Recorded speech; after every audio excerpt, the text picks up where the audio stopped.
समाजवादी चिंतक और प्रखर राजनेता डॉक्टर राम मनोहर लोहिया की 115वीं जयंती के उपलक्ष्य पर ऑड्रे हाउस रांची में doctor Ram Manohar Lohia research foundation नई दिल्ली और सूरबी साहित्यिक संस्था जमशेदपुर के संयुक्त तत्वाधान में डॉक्टर लोहिया का स्मरण विषय पर आपको बता दें परिसंवाद कार्यक्रम का आयोजन किया गया। वहीं इस परिसंवाद में पूर्व मंत्री दिनेश कुमार सारंगी, पूर्व विधायक सूर्य सिंह बेसरा, वरिष्ठ पत्रकार पद्मश्री से सम्मानित बलवीर दत्त सहित कई लोग शामिल हुए।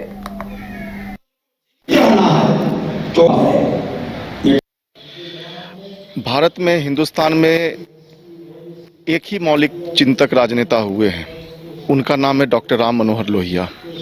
और आपके प्रश्न में ही आपका उत्तर छिपा हुआ है कि डॉक्टर लोहिया की प्रासंगिकता नहीं होती तो आज हम उनकी 115वीं जयंती मनाने और उनकी जो लिखी हुई किताबें विभिन्न भाषाओं में हम प्रदर्शित नहीं कर रहे थे।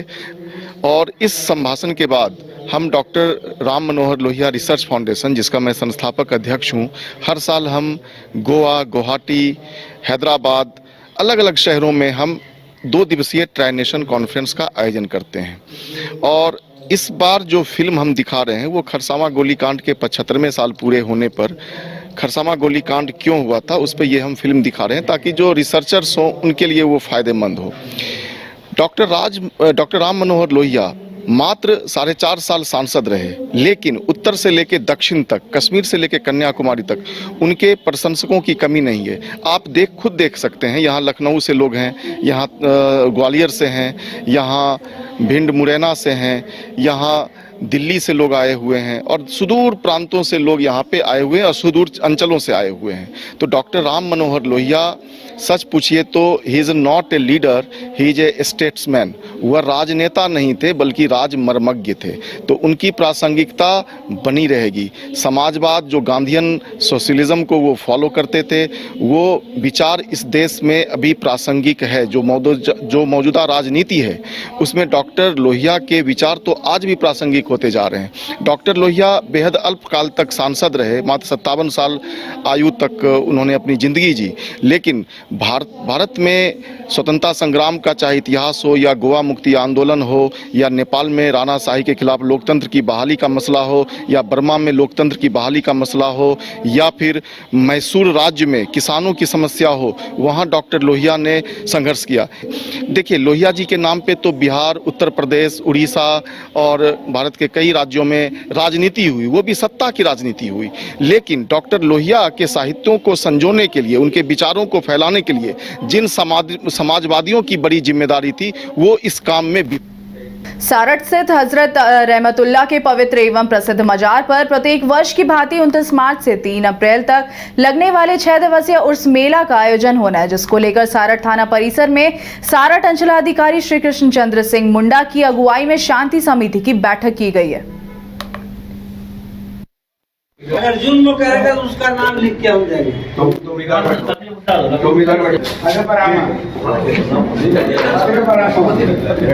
होना चाहिए। दूसरा है दुकान, आज से मीटिंग हुआ, कल सारा काम। सारठ स्थित हजरत रहमतुल्लाह के पवित्र एवं प्रसिद्ध मजार पर प्रत्येक वर्ष की भांति आपको बता दें 29 मार्च से 3 अप्रैल तक लगने वाले 6 दिवसीय उर्स मेला का आयोजन हो रहा है, जिसको लेकर सारठ थाना परिसर में सारठ अंचलाधिकारी श्री कृष्ण चंद्र सिंह मुंडा की अगुवाई में शांति समिति की बैठक की गई है। अभी थाना प्रभारी और हमारे अंचल अधिकारी जो यहाँ का अध्यक्ष अभी उर्स मेला का है, सिंह साहब, वो आए और अपने से निरीक्षण करके जो कमी था उसको हम लोग बोले, सब सर ऐसे बात है, पानी का दिक्कत है, समस्या है, काफ़ी भीड़ होगा, उस पर वो निर्णय लिए। बोले ठीक है, सारा व्यवस्था हम करेंगे, आप लोग मेरा साथ में रहिए। जो दिक्कत है पुलिस प्रशासन का हम भी अप्लाई किए, बोले सर भीड़ ज़्यादा होगा इसलिए पुलिस हमको चाहिए। उर्स मेला को लेकर मीटिंग किए जिसमें सभी लोग या मेरा कमेटी के लिए सदस्य लोग उपस्थित हुए, सबको अपना अपना सुझाव दिए। लगभग इसमें 50-60% आने की संभावना है। इसे देखते हुए हम लोग क्या कमियां हैं सबको सुझाव मांगे गए, उसको समाधान करने की कोशिश करेंगे। और मीटिंग में एक दिन 29 से 3 तारीख तक ऑफिस मीटिंग एक बिना चलता था, इसमें एक दिन बढ़ाने का प्रस्ताव दिया गया है। हम लोग उसके लिए हम लोग एसडीओ साहब को अनुरोध करेंगे, अगर अनुमति मिलती है तो हम लोग निश्चित रूप से इसको आगे बढ़ाएंगे। रामगढ़ जिले के अरगड्डा के दामोदर नदी तट पर आदिवासी समाज के द्वारा मां शीतला की पूजा धूमधाम से की गई। पहान प्रधान बिरुआ ने पूरे विधि विधान के साथ पूजा करवाई। आपको बता दें, यजमान के रूप में चंपई मुंडा और रवि हांसदा रहे। ग्रामीणों ने बताया कि हम सभी चाईबासा जिला के आदिवासी समाज के तकरीबन 46 परिवार से अधिक लोग अरगड्डा में निवास करते हैं। वहीं 30 वर्षों से भी अधिक समय से दामोदर नदी तट पर मां शीतला की पूजा करते आए। उन्होंने बताया पूरा परिवार इस दिन अपने घर में चूल्हा नहीं जलाता है, सभी घर के बाहर ही भोजन करते हैं।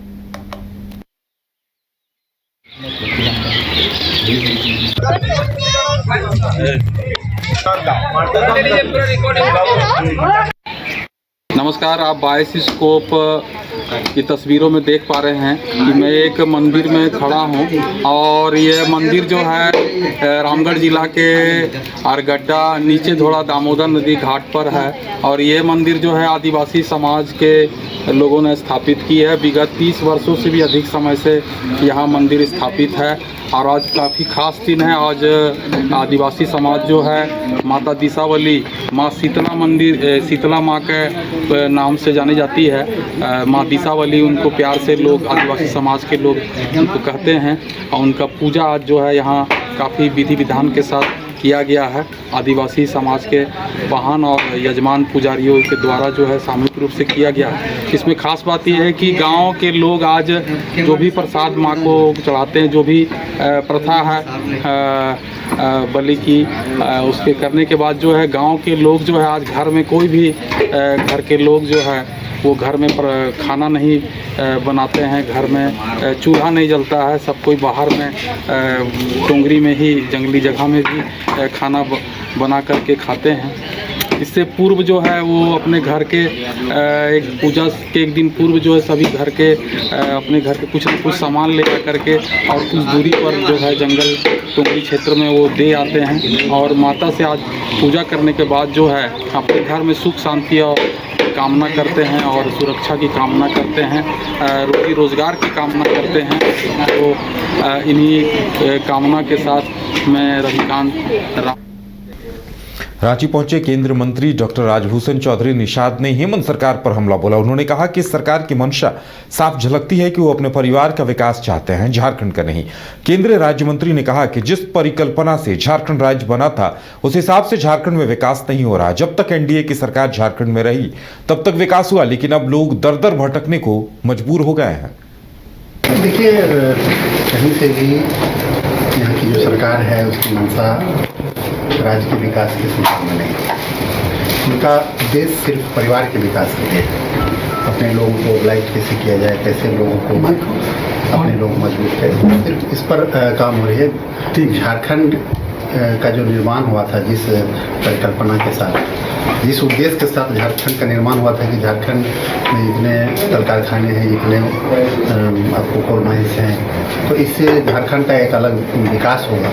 लेकिन आज भी स्थिति जब तक एनडीए की सरकार रही तो उस समय जो विकास हुआ उसके बाद विकास लगभग रुक सा गया है। कहीं ऐसा नहीं दिखता। ग्रामीण क्षेत्रों में आप जाएंगे आज भी लोग त्रस्त हैं।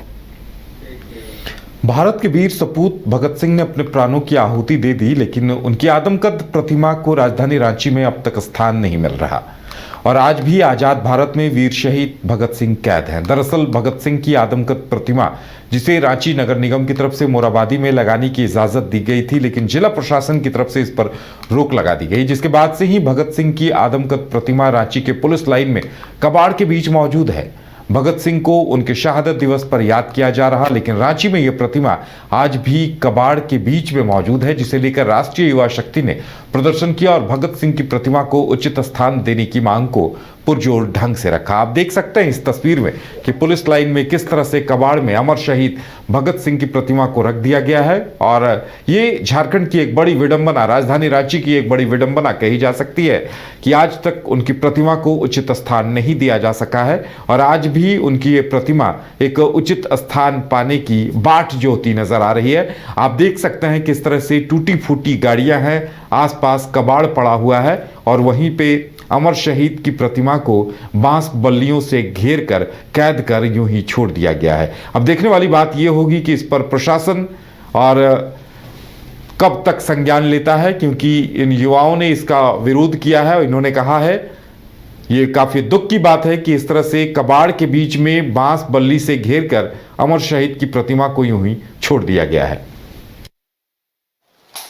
पूर्व घोषित कार्यक्रम के तहत आज हम लोग मार्च निकालकर पुलिस लाइन पहुँचे हैं। जो कबाड़ खाने में शहीद आजम की प्रतिमा रखी गई है उसे आज़ाद कराने, इस आज़ाद भारत में भगत सिंह को दोबारा आज़ाद कराने एवं कबाड़ खाने से निकालकर कहीं सुरक्षित स्थान पर स्थापित कराने की मांग को लेकर आज हम लोग मार्च में निकालकर आज भगत सिंह के शहादत दिवस पर यहाँ पर हम लोग उनको माला पहनाकर उनके हाथ में तिरंगा देकर हम लोग पुष्पांजलि करके उनको हम लोग याद करने का काम किए। पूर्व घोषित